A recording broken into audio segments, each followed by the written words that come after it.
स्वागत आप सभी का जादूगर मैथ में। क्लास 12th का पॉलिटिकल साइंस का ओरिजिनल पेपर लेकर के आ गए। आप देख सकते हैं ये पॉलिटिकल साइंस का ओरिजिनल क्वेश्चन पेपर है जो कि सीधे आपके परीक्षा में यही पूछा जाएगा 100% गारंटी के साथ। ये पॉलिटिकल साइंस अगर आप सालों से नहीं पढ़े हैं तो 4 फरवरी को जिसका भी पॉलिटिकल साइंस है इस ऑब्जेक्टिव को कंप्लीट करने के बाद आपका टोटल ऑब्जेक्टिव सही होगा परीक्षा में।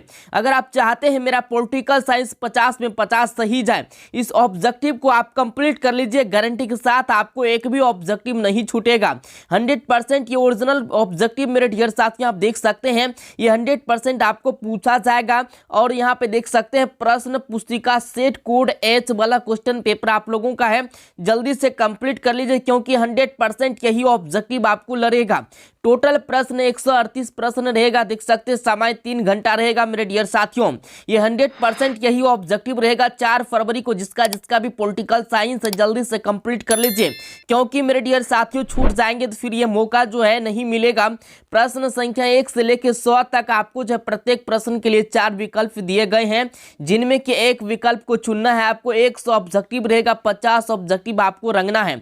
यहाँ आप देख सकते हैं यहाँ पे जो है आपको जो है टिक करके दिया जा रहा है सही उत्तर मेरे डियर साथियों, ताकि आपको एक भी ऑब्जेक्टिव गलत ना जाए। यहाँ पे पहला ऑप्शन में यहाँ पे दिया गया है, देख सकते हैं संविधान सभा का 12वां और अंतिम अधिवेशन कब हुआ। तो इसका जो राइट आंसर होगा 24 जनवरी 1950 होगा। ऑप्शन बिल्कुल जो है सी राइट आंसर हो जाएगा। फटाफट से दिमाग में बैठाते जाइए, यही ऑब्जेक्टिव सेम ऑब्जेक्टिव रहेगा मेरे डियर साथियों, जल्दी से कंप्लीट कर लीजिए फिर ये मौका नहीं मिलेगा। भारतीय संविधान पूर्ण रूप से किस दिन लागू हुआ था। भारतीय संविधान जो है किस दिन लागू हुआ था, तो हुआ था 26 जनवरी 1950 को। ऑप्शन बिल्कुल जो है डी राइट आंसर हो जाएगा। एकदम दिमाग में बैठाते जाइए, यही ऑब्जेक्टिव आपको रहेगा मेरे डियर साथियों। पॉलिटिकल साइंस के जितने भी छात्र एवं छात्रा हैं आप लोग वीडियो को ज्यादा से ज्यादा शेयर कीजिए सभी ग्रुप में।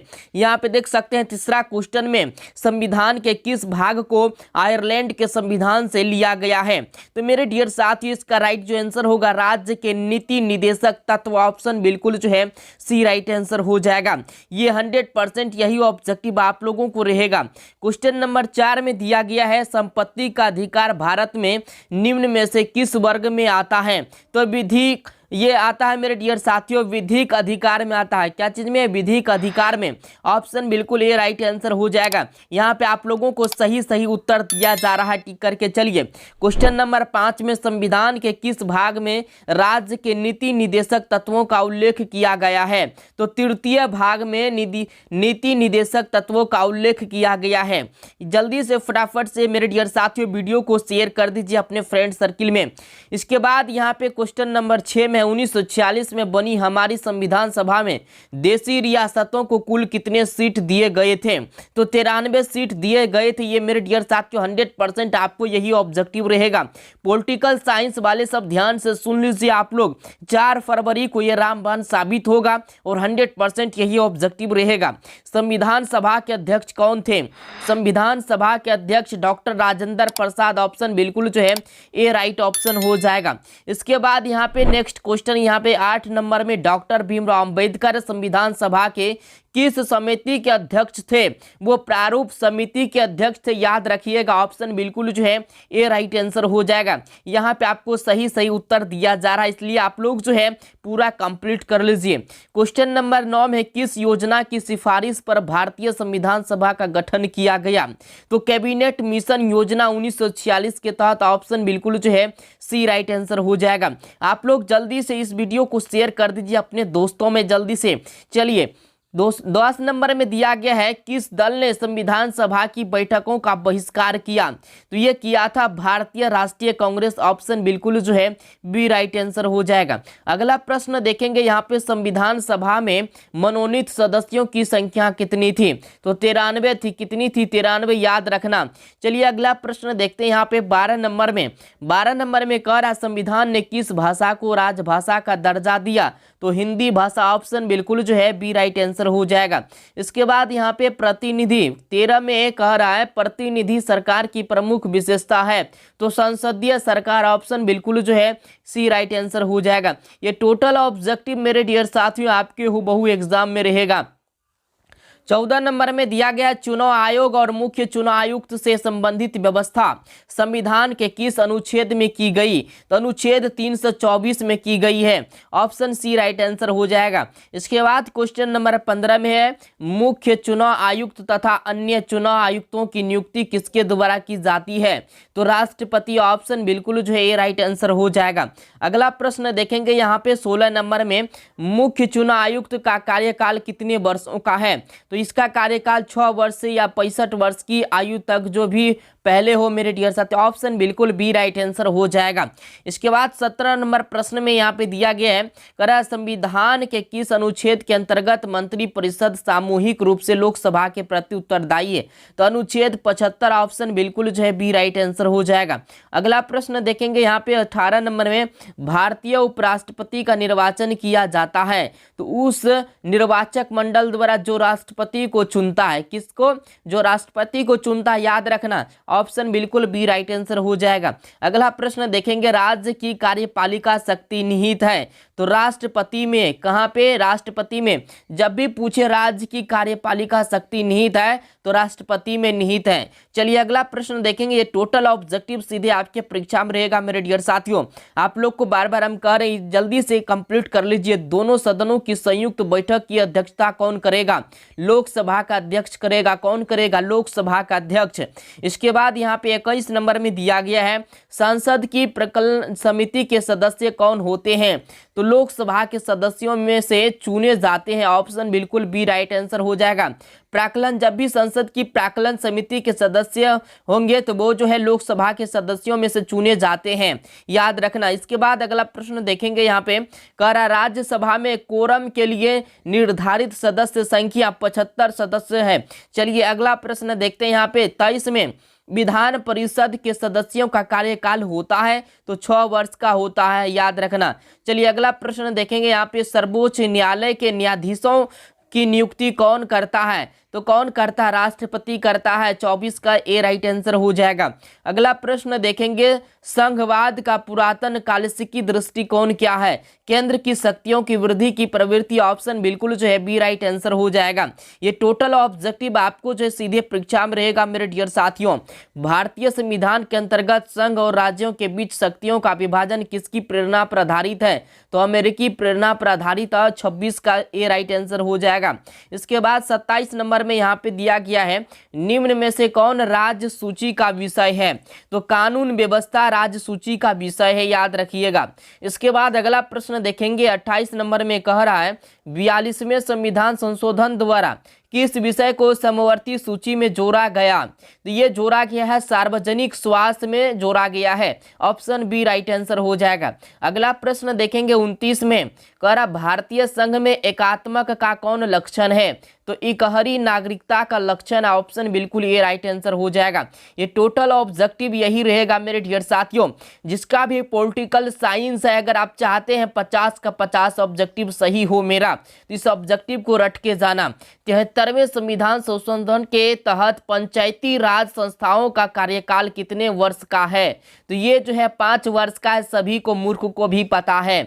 इसके बाद अगला प्रश्न देखेंगे। यहाँ पे निम्न में से पंचायती राज के प्रबल समर्थक कौन थे? महात्मा गांधी। ऑप्शन बिल्कुल जो है ए राइट आंसर हो जाएगा। अगला प्रश्न देखेंगे। यहाँ पे 32 में 73वें संविधान संशोधन द्वारा संविधान में कौन सी अनुसूची जोड़ी गई?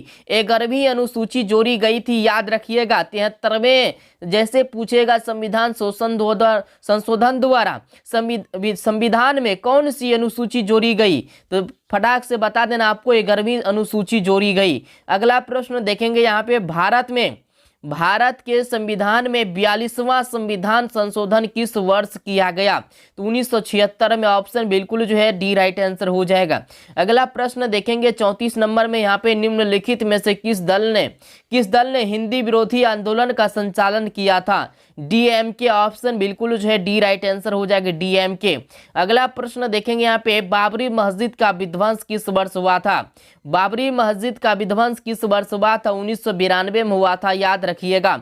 इसके बाद अगला प्रश्न यहाँ पे 36 में, लैटिन भाषा के लीबर शब्द का अर्थ होता है, लीबर शब्द का जो अर्थ होता है बंधनों का अभाव, बंधनों का अभाव। ऑप्शन बिल्कुल जो है बी राइट आंसर होगा। याद रखिएगा, जैसे ही लीबर पूछे तो बंधनों का अभाव आंसर देना है। अगला प्रश्न 37 नंबर में, प्लेटो ने न्याय शब्द का प्रयोग किस अर्थ में किया, तो राजनीतिक न्याय में किया था। ऑप्शन बिल्कुल जो है बी राइट आंसर हो जाएगा। 38 नंबर में है, थियोरी ऑफ जस्टिस पुस्तक के लेखक कौन है, थियोरी ऑफ जस्टिस पुस्तक के लेखक कौन है, जॉन रॉल्स है। कौन है, जॉन रॉल्स।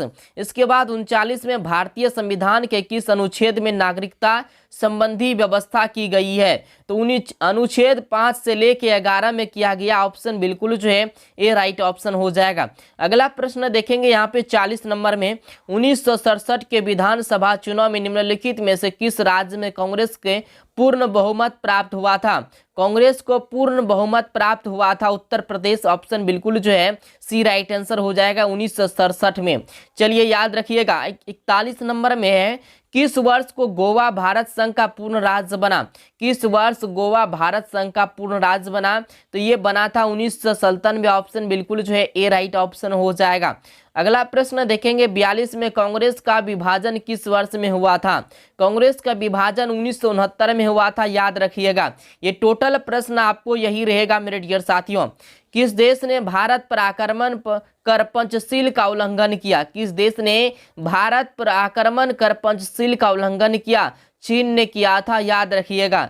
चलिए अगला प्रश्न देखेंगे यहाँ पे, भारत और पाकिस्तान के बीच, भारत और पाकिस्तान के बीच 1972 में कौन से समझौते पर हस्ताक्षर हुए, तो शिमला समझौता पर हस्ताक्षर हुआ था। याद रखिएगा।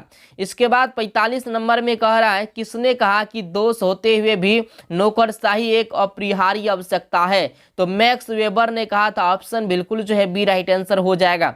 अगला प्रश्न देखेंगे यहाँ पे 46 में, 46 नंबर में देखिए क्या कह रहा मेरे डियर साथियों, कह रहा 1975 में आपातकाल की घोषणा करने वाले राष्ट्रपति का नाम है, तो उस राष्ट्रपति का नाम जो है फखरुद्दीन अली अहमद है। क्या नाम है, फखरुद्दीन अली अहमद। याद रखिएगा, ये टोटल ऑब्जेक्टिव को आपको रट लेना है मेरे डियर साथियों, नहीं तो बाद में आपको पछताने के सिवा कुछ नहीं मिलेगा। इसके बाद अगला प्रश्न देखेंगे यहाँ पे, शिवसेना किस राज्य का एक क्षेत्रीय दल है, तो महाराष्ट्र का। शिवसेना किस राज्य का एक क्षेत्रीय दल है, तो महाराष्ट्र का। याद रखिएगा।